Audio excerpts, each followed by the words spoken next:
pode parar tudo o que você está fazendo, porque o que eu vou te contar agora vai mexer com a sua cicatriz mais profunda. E a bomba que está explodindo é o desabafo sem filtros do Renato Gaúcho sobre o dia que o mundo rubro-negro desabou. Nação, o Renato abriu o jogo numa entrevista com o Romário e falou o que todo mundo sabia, mas ouvir da boca dele é revoltante. Aquele escorregão me fu a nação toda. Ele tá falando daquele maldito dia em Montevidéu, daquela Libertadores de 2021 que estava nas nossas mãos e sumiu por causa de um erro absurdo, histórico e vergonhoso. O Renato relembrou o azar monumental do Andreas Pereira e ainda jogou no ventilador que tinha meio time no departamento médico. É uma declaração que brota no meio de uma crise atual, fazendo a gente lembrar que o Flamengo sempre vive no limite entre a glória eterna e o caos completo. Vamos analisar cada vírgula disso porque o Renato tocou na ferida que ainda sangra. Ele disse que o Flamengo estava melhor que o Palmeiras, e estava mesmo. A gente tinha um esquadrão, mas ele revelou que tinha 4 ou 5 jogadores com 50% de condições. Isso é um absurdo. Como é que a gente chega numa final de Libertadores com um time todo remendado? E aí, no momento mais crucial, naquela prorrogação maldita, vem a pisada na bola do Andreas que entregou o gol para o Daverson. O Renato foi direto. Realmente foi um azar muito grande. Mas, nação, no Flamengo não existe azar, existe competência ou a falta dela. Aquele escorregão não só tirou o título, mas destruiu um trabalho e tirou o Renato do cargo logo depois. Vamos fazer um padding profundo aqui porque a gente precisa comparar aquele momento com o que estamos vivendo hoje com o Felipe Luiz. O Renato tinha um time nas mãos que encantava, mas que falhou na hora H. Hoje, o Felipe Luiz está sendo massacrado pela torcida depois de perder a Recopa para o Lanús e a Supercopa para o Corinthians. Parece que o Flamengo está condenado a repetir essas narrativas de injustiça e erros individuais. O Renato diz que aquele lance fu a nação toda, e é verdade. Até hoje a torcida olha para trás com uma dor que não passa. E ver o Renato agora, sem clube, depois de ter saído do Fluminense porque se incomodou com a internet, só mostra como esse mundo do futebol é cruel. Ele tá aí, sendo especulado no Vasco, enquanto o Flamengo tenta se reconstruir pela milésima vez. A gente precisa falar da justiça dessa demissão na época. O Renato caiu por causa de um escorregão ou por causa daquela sensação de que o time estava sempre no quase? O Flamengo é gigantesco demais para depender de uma pisada na bola. A comparação com ídolos do passado é inevitável. Você imagina um Zico, um Júnior, deixando um título desse escapar por falta de concentração? Jamais. O Flamengo de 2019 era monumental, mas faltou aquele detalhe que sobrava em 2019. E o Renato, com esse jeito dele, tenta se eximir da culpa jogando tudo no Andreas e no DM.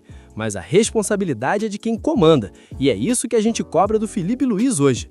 Não adianta dar desculpa, não adianta falar que o jogador escorregou ou que a bola não entrou. No Flamengo, o que vale é a taça no armário. E o contexto atual é assustador, nação.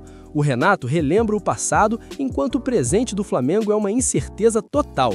Estamos no 11º lugar do Brasileirão, perdemos 2 finais em 3 meses e o próximo desafio é contra o Madureira, na segunda-feira, pela semifinal do Carioca. Vocês entendem o tamanho da pressão? O Felipe Luiz tem que ganhar do Madureira com autoridade, para não deixar o fantasma da crise virar uma assombração eterna. O Renato Gaúcho é o exemplo vivo de que no Flamengo você pode estar no topo hoje e no olho da rua amanhã por causa de um único lance. A história do Flamengo é feita de heroísmos, mas também de tragédias que a gente não aguenta mais repetir. Nação, escuta bem o que o Renato falou. Estávamos melhores do que eles. Isso é a maior armadilha que existe na Gávea. De que adianta ser melhor se você não é eficiente? O escorregão do Andreas em 2021 foi o símbolo de um time que se achava autossuficiente e esqueceu que final se ganha no detalhe, na concentração absoluta, na alma. E o que a gente está vendo hoje com o Felipe Luiz? A mesma conversa. O time tem posse de bola, o time propõe o jogo, mas o Lanús vai lá, aproveita uma distração, como disse o Rossi, e leva a taça. O Renato disse que aquele lance fode a nação toda, mas a verdade é que o erro começou antes, no planejamento, em levar jogador baleado para o sacrifício. E hoje, em 2026, a gente vê o Flamengo perdendo Supercopa e Recopa com um elenco de bilhões porque falta fome de leão. A gente não pode aceitar que o azar seja justificativa para o fracasso. O escorregão do Andrés foi o fim do Renato, e esses vacilos atuais podem ser o fim do Felipe. O Flamengo não vive de si, o Flamengo vive de erguer taça. O Renato está em casa, sem clube, remoendo um lance de 5 anos atrás, porque ele sabe, no Flamengo, um erro desses te persegue até o caixão. Que os jogadores atuais olhem para o fantasma do Andreas Pereira e entendam que segunda-feira contra o Madureira não tem espaço para pisar na bola. É atropelar ou a crise vai engolir todo mundo.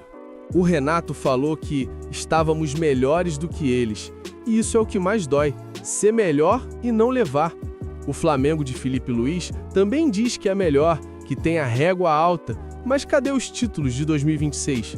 A gente está vendo uma repetição desse filme de terror. O Renato tá aí, curtindo o ócio, falando da vida, mas a cicatriz que ele deixou na nação com aquela derrota em Montevidéu é algo que nenhuma entrevista vai apagar. E ver ele sendo cogitado no Vasco é o cúmulo da ironia. O mundo dá voltas, mas o Flamengo parece que está sempre rodando no mesmo lugar quando o assunto é perder títulos que já estavam ganhos. Eu quero saber de você que está aí do outro lado. Você perdoa o Renato Gaúcho? Você acha que a culpa daquela Libertadores foi mesmo só do Andreas Pereira? Ou o Renato foi o grande responsável por não ter um time preparado fisicamente? A minha opinião é que o Flamengo não pode ser refém de um C. Se não tivesse escorregado, se o DM tivesse trabalhado, o Flamengo é o mais querido, o mais poderoso e tem que ser o mais eficiente. O desabaço do Renato é só mais uma prova de que o clube é um vulcão em constante erupção. Agora, o foco é total no Maracanã, segunda-feira às 21 horas. O Madureira está no caminho e o Flamengo não pode ter escorregão, não pode ter distração, não pode ter régua alta sem resultado.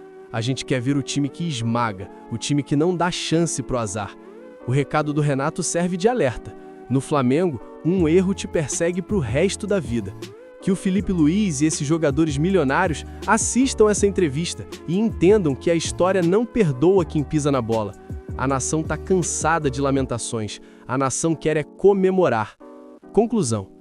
O técnico Renato Gaúcho relembrou em entrevista o escorregão de Andreas Pereira na final da Libertadores de 2021, afirmando que aquele lance fudeu a nação e custou seu emprego no Flamengo. Enquanto o Renato segue sem clube após sair do Fluminense e é especulado no Vasco, o Flamengo de Felipe Luiz tenta fugir de novos fracassos históricos e se prepara para enfrentar o Madureira na semifinal do Carioca sob uma pressão monumental. E aí, nação? O Renato tem razão em dizer que foi só azar ou ele foi o grande vilão daquela final? Você aceitaria o Renato de volta no Flamengo um dia ou aquele escorregão foi o fim da linha definitivo? Comenta aqui embaixo com toda a sua visceralidade, porque a sua opinião é o que faz esse canal ser o coração da torcida. E se você não quer perder nada dessas histórias, dos bastidores e das notícias diárias e verídicas do nosso Mengão, se inscreva agora, ativa o sininho e não sai daqui, porque o Flamengo é grande demais e a gente cobra mesmo. Tamo junto e vamos Flamengo!